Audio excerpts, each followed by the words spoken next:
Alex, can you just tell us a bit about your involvement and how En Marche started and what the roots of its successful campaigning have been? Sure. First, thanks a lot for having me. I couldn't really think of a way to spend a more pleasant Friday. The sun is there. You'd said in the email that we should bring umbrellas because of the English countryside weather, but look at that. It's better than the south of France. I think if you go back to the origins of En Marche, it comes from a number of realization about the status of politics and policymaking in France. Some of them sort of general about society, and some of them more specific about the political situation. The more general end was that when you look back to sort of the early parts of 2016, so En Marche was launched in April, so if you look back to sort of the early parts of 2016, what you have in France is a general sense that politics is pretty useless at doing public policy, and that politicians have been pretty useless at doing public policy in the last 20 to 30 years. If you look at it again from the perspective of a lot of people who animated En Marche, there was a sense that if you look at society, every place you would go to, you wouldn't recognize from 30 years ago. If you were in a newsroom 30 years ago, and if you knew a newsroom today, you wouldn't recognize your environment. If you were in an office job in a law firm 30 years ago and an office job in a law firm today, you wouldn't recognize your environment. But if you were in parliament, whether you were elected 30 years ago, whether you were elected today, you would recognize the institution instantly. You would probably find your space, and you would probably have the same neighbor. And that there was something, not wrong morally, but there was something inadequate in the way politics had adapted to modernity and failed to innovate. And that was a sort of departing point from an ideological perspective. The second one was more specific to sort of party politics in France. And that was that the two-party system, which was being challenged by sort of the third party and the fourth party, depending on how you see it, was increasingly constraining people into thinking in terms of system, even if they really fundamentally disagree with what they're defending. So you had people in the Socialist Party who would fundamentally disagree with some of their colleagues on nearly every fundamental policy question that you're facing, and vice versa in the Conservative Party, but who were constrained by this system that had been in place where the only way of sort of successfully having a political career was to sort of stay in line throughout the years. And the end result of that in terms of government was that you had governments who were elected with pretty clear majorities, if you look back, for instance, to Hollande's government, but who were unable to pass law even with their own majority. And that was consistently the case. You look back to the right-wing party and to Fillon's program. The reality is that had he won a majority, he would have found it very hard to pass through some of the measures in that program because his own party members wouldn't have agreed. And so there was a space, a time to create something new and to innovate and to bring people who were ideologically much closer on both sides of the aisle together in a new formation. Can I ask you, it's often said that the American system is better at throwing up leaders in waiting through whether you're a governor or a mayor or a senator. It's a democracy, a democratic system that allows leaders to be identified, whereas our system, you have to come, and the French system, through the party system. What was interesting about Emmanuel Macron was that he came in through the party system and then built an independent movement from within it. Can you say something about how that works? I mean, the interesting thing with Emmanuel Macron is that he was very early identified as somebody who was cross-party. Few people know this, but abroad. But Emmanuel Macron was offered on a number of occasions positions in French governments, right-wing governments. So he was offered a position in François Fillon's government in his cabinet.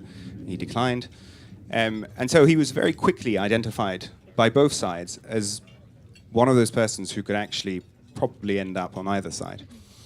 When he joined the Socialist Party, he joined a campaign which was, at the time, seen as very unlikely to win. I mean, you have to see that when Emmanuel Macron joined François Hollande's campaign, Dominique Strauss-Kahn was by far and by quite a stretch the front leader, but obviously events took another course.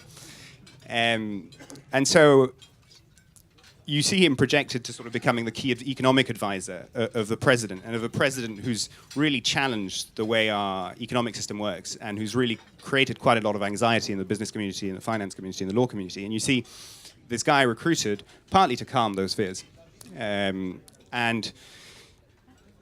So, I mean, I wouldn't say that Emmanuel Macron rose through the Socialist Party. On the contrary, if you look back to the previous parliamentary election, I mean, the working theory was that Emmanuel Macron should have gotten a seat in Parliament, or should have been able to run for Parliament, and he didn't get a seat, and he decided, well, listen, I'm not going to wait 50 years in the antechamber of politics. If politics doesn't want me, I'll go somewhere else, and I'll have a sort of plenished life in politics. And that was the spirit, I think, that a lot of French people were expecting from new politicians who weren't, addicted to their seat. So can I ask you, he, after winning the presidential election, he then had the test about a month later of winning in the parliament and fielding a slate of candidates. And it was a colourful slate of all sorts of people who'd never stood before. How on earth did he managed to put that slate together, and how hard is it to find people who will stand and go into mainstream politics who've never done it before?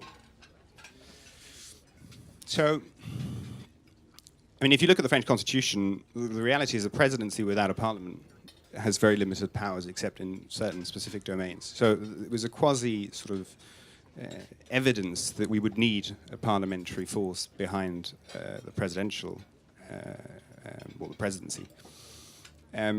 When it became increasingly likely and it became increasingly clear, and I would sort of put that around sort of mid-December, that this was a very credible challenge to the mainstream parties. Obviously, we were thinking about how to go about that process, and we had to fulfill this promise of renewal that we'd made, which was a promise of renewal in terms of political practices, announcing what you're going to do, exactly how you're going to do it, so that you have the capacity to put it into practice.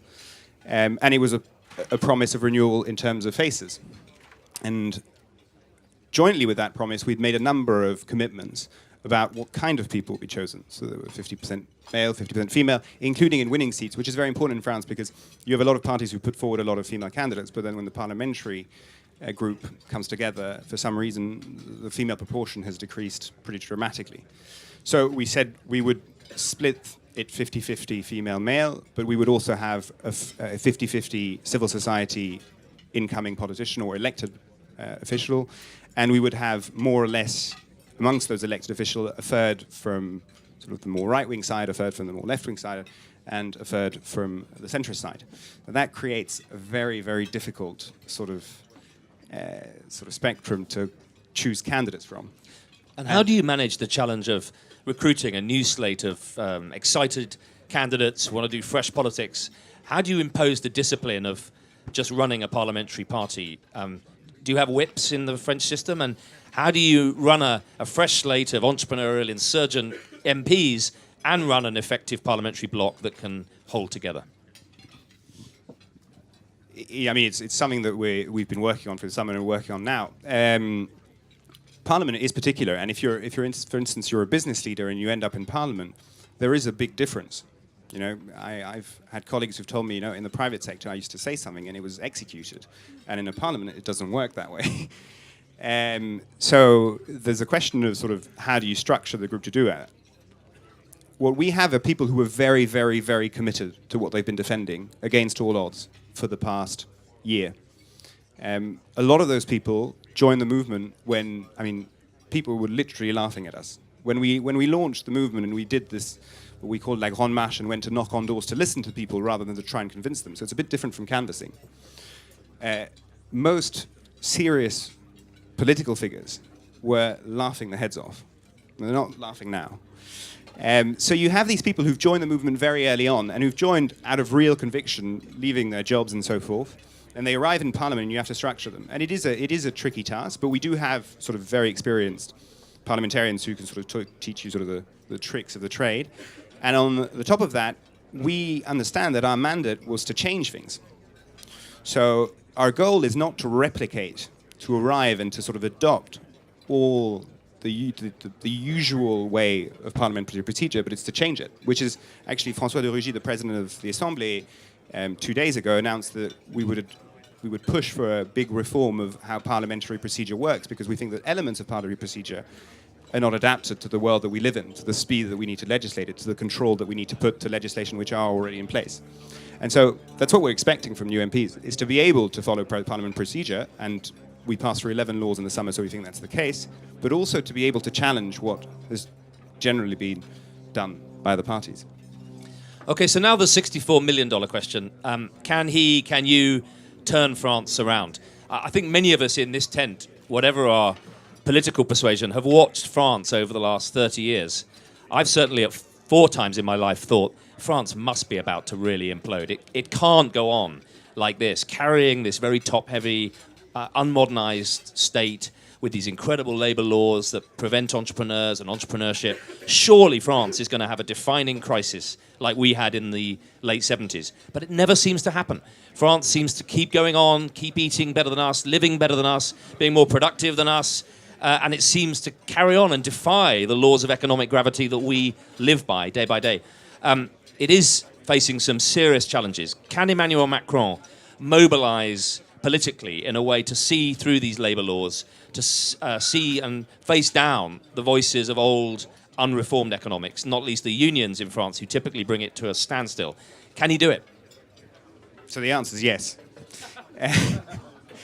Yes, I'm absolutely convinced we can do it. I think for the first time, we have a combination of a very strong political mandate, a president who really is a president of absolute conviction, who's there on a mission to reform France, and a situation where most people have realized that reform is essential. And it goes back to the original thing that we did, which is, for the first time, we campaign on a realistic program. And for the first time, we campaign explaining exactly what procedure we would use for every law that we would take and every decision that we would take to get those measures through. So if you look at the labor law, which is using a special procedure to shorten the time where it's examined by Parliament, although it's validated twice by the Assembly, and I voted on the first validation in the summer, we explained that very clearly during the campaign. We said, we will come into power, the first law that we will do will be this, and it will be passed within those conditions, and it will be passed after negotiating with the unions, which we did. The unions over the summer spent more than 58 hours with the Prime Minister, had meetings with the President, had work sessions with the Minister of Affairs. And so if you're a union opposed to the regime, and we'll always have a couple of unions who will be opposed to whatever we do, but it's very difficult to come and explain to the French people that a president who's just been elected by a clear majority, with a parliamentary majority who's just been elected by a clear majority, who has explained exactly what he's done, and who has negotiated with you throughout the summer for 60 hours, is illegitimate. So if you look at the initial steps of the labor law, I'm quite optimistic. And next Wednesday, I'm part of the Finance Committee, so I'll be examining the budget over the next 3 months, the budget we presented. And the budget, for the first time, normally in France, what the budget has been is a sort of slight twitching of different metrics to get through the year and to get Brussels to accept. And what we're going to have is a massive reallocation of capital within government spending increase and government spending decrease. And we have a majority who is entirely committed to that budget, and that budget will set out also within the next 5 years how we're going to do those reforms, when we're going to do them, by what process, and so forth, so that there's an incredibly clear view of how those 5 years arrive. And I think that method is proving that it's working with the labor laws at the moment. So there's the issue of reforming the labor laws in France. We stayed last year, I'm sure many of us have, with an English family in France running a gîte, and they said in the summer, each morning, French school leavers come and ask if they could work at the gîte, in the kitchens or cleaning. So there are French school leavers coming and saying, please, can I work for you? And English people saying, I'd love to give them a job, but I am so terrified of what I will be taking on by way of the labour laws that I can't afford to give them a job. French youth unemployment is incredibly high. Presumably that is a number one priority for this administration, to create jobs and tackle youth unemployment. Absolutely. I mean, it's the number one priority. And if you look at where where unemployment is very high amongst French youth, you go very quickly to those rural areas, so those very rural areas, and to the urban areas on the outskirts of main cities.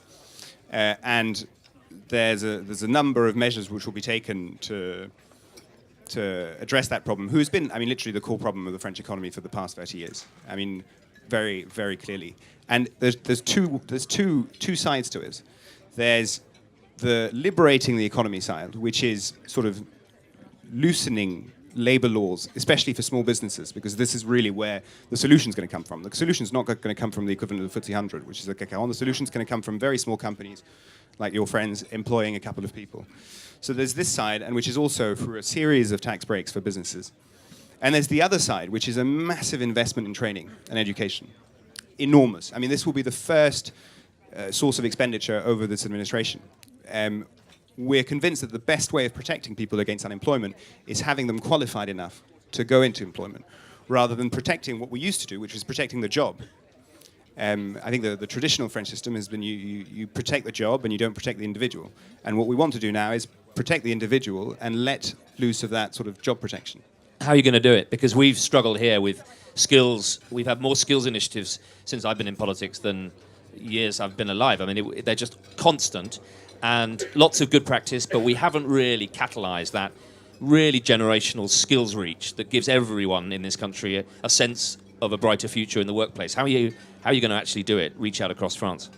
So if you see that in terms of generation, there's two sides to this. There's school and then there's post-school. And what has happened in France is actually, if you go back to this mysterious good health, despite sort of pretty bad economic indicators, one of the strengths of France has been its education system. But over the last 10 years, you see that the sort of poorer element of the education system has become increasingly incapable of doing what the Republican school was supposed to do. And so the core part of the investment is going to be in those poor areas, those areas which in France we sort of call areas of special needs, where there's going to be a massive investment to reduce classes. And when we got elected, one of the strong commitments we made is every class for students who were 5 and 6, when they learn how to read, write, because we think the core problem is there, will be reduced by 2 by September.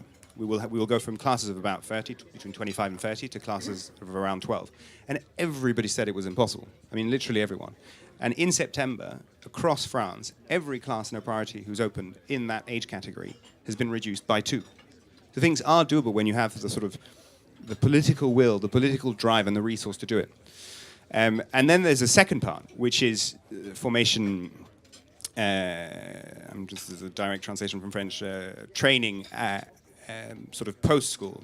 And I'm leaving university, which is another reform part. But there's the second part, which is training post-school. And what the reality in France has been for the moment, that an enormous amount of the considerable money which is spent on subsidizing training post-school is spent on people who don't need it.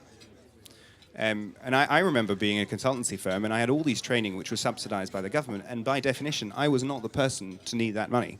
And so there's a need to redesign the system so that the people who are receiving the funding and the systems by which the funding are received are the people who truly need it, rather than traineeship programs, which I think a lot of people have done, and I'm sure in this room, where you just have to sort of validate a few credits in a company, and you get the subsidies from the state to validate those credits. So I've got the last couple of questions I want to ask you in a slightly lighter-hearted vein. The first is, Emmanuel came to London for that rally. Those of you who weren't there, it was an extraordinary night. At the Methodist Central Hall in Westminster, the French diaspora, which has got bigger and bigger and bigger over the last 10, 15 years. You're now their MP. You will have heard Boris give a sort of patois speech at times and say, "Mon cher collègue, when he was mayor, I'm the mayor of France's 5th, no, it's now 4th biggest city." London has benefited from a great diaspora of French talent, scientists, entrepreneurs, people in finance. Emmanuel Macron made very clear that he wants to use Brexit and Trump as a reason to lure back the innovators, the scientists and the entrepreneurs. I welcome the competition for talent. I think it's a good thing. Do you think he's going to succeed? And if he does, isn't that going to put you out of business as their MP? I think the aligned incentives. I think there's a bad perception, or there's a mistaken perception about what the effort is in France related to the UK. I remember when François Hollande got elected, Boris Johnson, at that time mayor of London, said that he would roll out the red carpet for all the French bankers who wanted to come. Today, the exercise which we're doing in France is to reform a country which has become less and less attractive to a whole series of high added value individuals. And this is bankers, of course, but it's also researchers, entrepreneurs, innovators, academics, climate change academics, as we talked as Emmanuel Macron talked after the presidential election in the US. And there's an enormous series of measures which range from building international schools to sort of, fiscal changes to attract them back. Do we want to make France as competitive as possible? Absolutely. Do we think that by having a French population abroad is an enormous source of wealth for France? Absolutely as well. What I think we would like to see is more French people traveling abroad and having experiences abroad and working in London and so forth, and less French people who leave saying, I will never come back. And those are two very different things.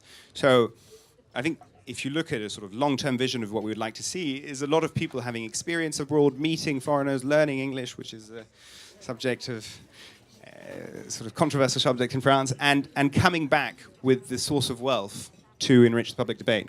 But that doesn't mean that we want to preclude people from leaving. The fundamental nature of what we're trying to do is a question of choice. We want to give people the choice of leading their lives. For the moment, a lot of people who've left France have done it because they felt that they had no choice. You have people who come from poorer backgrounds or from immigrant families and who say, because of my surname, I will not find a job in France. And that is a tragedy and an economic disaster in the long run.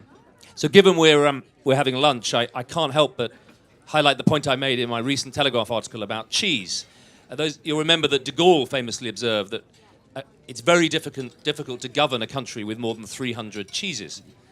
And I observed that, celebrate this, ladies and gentlemen, Britain now has more cheeses than France as a result of the incredible entrepreneurship of our rural economy and the power of technology and the explosion of new dairy foods, yogurts, cheeses. It's been a quiet revolution in the same way that we've had in micro brewing. Still, French cheese is pretty good. Do you think that we've got Roger Scruton coming up in a minute to talk to us about citizenship and what it means to be a citizen here in the UK, what UK citizenship means and what British citizenship in the world means. Can I ask you, as the Member of Parliament for the French in London, what for them does French citizenship mean? If you're a global citizen living in London, in the global economy, with a French passport, what is that contract now of citizenship for you as a French Member of Parliament for your constituents?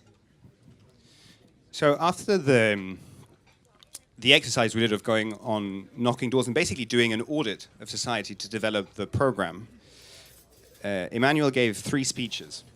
And one of those speeches made in Montpellier was a speech about what it means to be French. And this was obviously in the context of the Front National and in the context of sort of debate about sort of what French means. And on the back of the discussion in France we had about sort of the rights of binational to be removed from one of their citizenships and the French citizenships in case of terrorism. I think it's actually one of the greatest speeches, in my view, that he's made. And I think the expression that he used is, he said, "Être français, c'est une volonté." So it's an exercise of willpower. And I would go back to that. Being French for us is a number of things. It's shared values, a common view on what our history and our destiny is, although that view can be diverse, and a desire to see those values, which we share with a lot of partners, including the UK, continue to be the prevailing values in the world. And those are equality of opportunity, those are freedom of choice, those are all those values which are at the core. And that's the core of what makes us French. It's this desire to remain this open nation who, over the few last centuries, has constantly enriched itself with immigrants, and who's been impoverished, actually, if you look at East London, by the exile, for instance, of the Huguenots back a few centuries. So I mean, this is... But if you bring this to bear now, I mean, there's a sharp, hard edge to this, isn't there? For me, one of the most electrifying and shocking moments of modern British history was when 5 of our own young men from various cities, came to London with explosives on their back and blew themselves up and killed fellow citizens. There's a crisis of citizenship there somewhere. France has some very deep social problems entrenched in its cities and ghettos, a huge problem of immigration in the south. It's driving a cultural political kickback, some very difficult politics on the far left and far right. I suppose my question is there a coherent sense of a French citizenship that everybody, an Arab boy and an unemployed Arab kid in the suburbs of Paris, as well as a French entrepreneur and scientist, is there a sense of citizenship that can survive the challenge of mass globalization? I think there is. And if you go back to...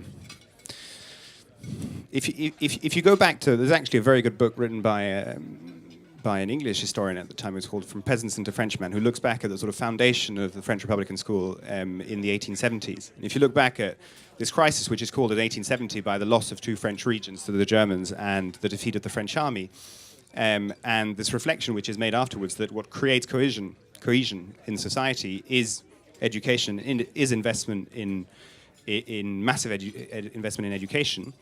You have this transformation at the beginning of the century from French peasants, I mean, today we're all on the French soil, but who would speak different languages and would have different perceptions of what France is and so forth, who, over a 30-year period leading to 1914, are transformed into a cohesive, united French people with liberté, égalité, fraternité stamped on every town hall in the country. And I think that, I mean, the bet that we're making, or the conviction that we have, is that the failings of our education system and the failings of our economic system, especially in those areas, has created a sense of alienation amongst part of the population. And if we fail to resolve those education needs, those educational needs and those employment needs, we will have constantly people who reject completely this will, that we're calling from. So I remember reading that brilliant history of the French Revolution, Simon Schama's Citizens, and being bowled over by the way the revolution consumed the next generation, the previous generation of revolutionaries. And I remember reading, there was a quote from Desmoulins to his wife from the Bastille. J'avais rêvé une république que tout le monde peut adorer, mais je n'ai jamais cru que les hommes puissent être si féroces ou si injustes. And surely, isn't there a bit of you, isn't there a bit of France that looks and thinks, is this what it's come to? A ferocious, dysfunctional populist politics of the left and right, which Emmanuel Macron has somehow cut through, but really deep challenges, bombings, killings, murders. Doesn't it make you hold your head in your hands and think, where did the dream of one nation go? And is it really rekindlable out of the dysfunctional politics of the 21st century and globalization that we've got today? I mean, I look back and I sort of challenge this perception that the times we live are particularly unique. If you look back to the history of France, it is a history of people, of insurgents against the drive of history. You look back to the war in Algeria and the bombings following the war in Algeria. You look back to the radical left-wing groups in the 70s and 80s. You look back to the royalists in the 30s. You've always had a counterinsurgency movement which comes back right to the mist, and it takes different forms and shapes, and it's generally the product of the failings, in my view, of the failings of the model that we carry, which is a combination of state and free enterprise, depending on the period. Are we living very difficult times? Is there a very high risk of terrorism? Are there challenges of security? Absolutely. Is this a systemic issue? And I think this is. I remember seeing an interview of President Obama, who was always a bit annoyed by the fact that people conceive this as a systemic risk for society. Is it a systemic risk for society? I don't think so. The systemic risk to society is if the society turns inwards as to find a solution, which will only worsen the problem, the initial problem. Today we have a real problem of convincing a part of our youth that the Republic is capable of protecting them and offering them better opportunities. That's our challenge, to meet those demands.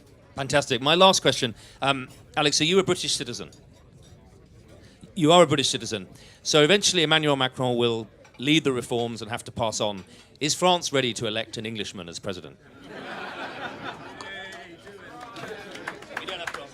Can I... he can't answer that. Can I ask you, please, to thank Alexander for coming and sharing with us his reflections?